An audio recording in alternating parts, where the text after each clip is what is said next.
All right, I am super excited about this project. I've been wanting to use my watercolor markers with you. I'm super excited. So first I'm going to turn on the objective light, and the objective is I can analyze abstract art and create an artwork using mindfulness with line and pattern using watercolor markers. Ta-da! So then we're going to move on to the motivation. And in the motivation, we're going to talk about the vocabulary and the art history. So I'm also going to give points to those who are involved and answer questions, as you know. So vocabulary, we're starting out with pattern. So everyone say pattern. Thank you. So pattern is when an object repeats. Lily, do you have the Spanish for that? Sí, patrón. Cuando un objeto se repite. So for example, can someone give me an example of pattern for 5 points? All right, and we're back. Very nice. The next vocab is line, a long, narrow mark or band. So Lils, and this is my daughter, Lils. Hola. Hola. Can you give us the Spanish for line? Línea. Marca o banda larga y estrecha. Nice. So can someone give me an example of a line? Like you have a straight line. What else? What other kind of lines can we have for 5 points? And we're back. Nice job.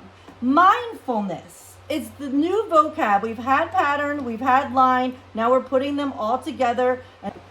All right, the next vocab is mindfulness. And that's when the artist thinks of their action before they do the action. So you're really thinking about what you're doing before you're drawing. Say you're using line, you're thinking about the line that you're putting down. So can somebody give me an example of mindfulness? And we're back. So Lil, just for our Spanish speakers, can you give me the word for mindfulness? Conciencia.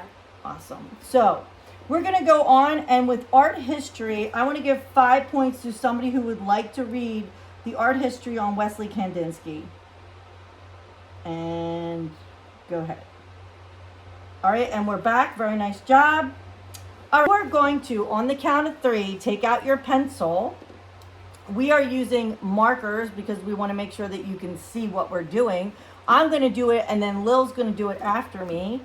So wave your little hands, Lil. Okay. So I'm going to start out with line, and I'm thinking about where I'm putting the line. I'm using mindfulness, and I am going to create a line all on my paper, throughout the paper.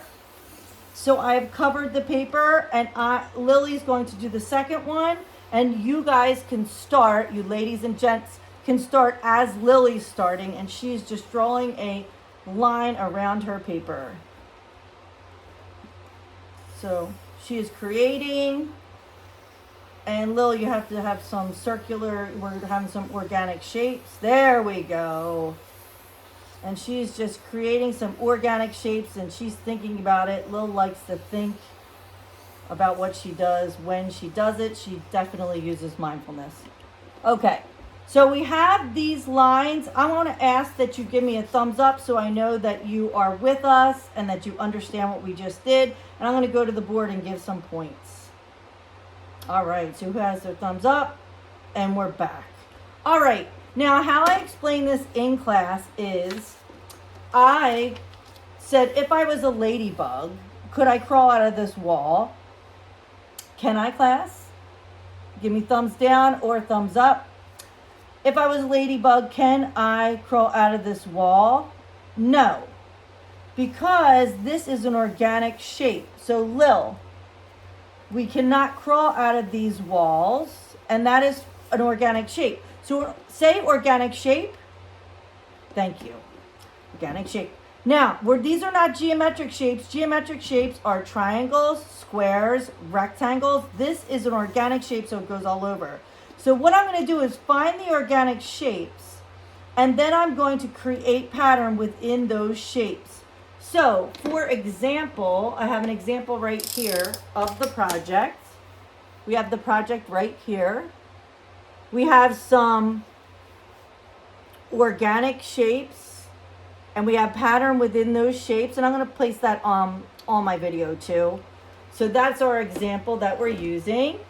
But Lil and I are going to find our shapes. So find at least like 5 shapes that you want to use for your pattern. We're having smaller paper so we could fit it in the video, but you have larger paper in class. So Lil and I are going to start creating our pattern. You can watch us or you can just start. I'm also going to have examples of pattern on the board, and you can watch us as we create our art, but I'm going to actually speed up our work.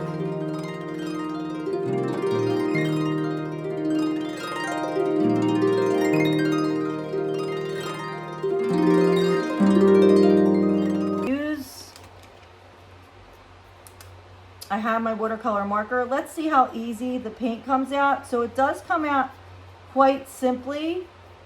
You are going to use this like a brush.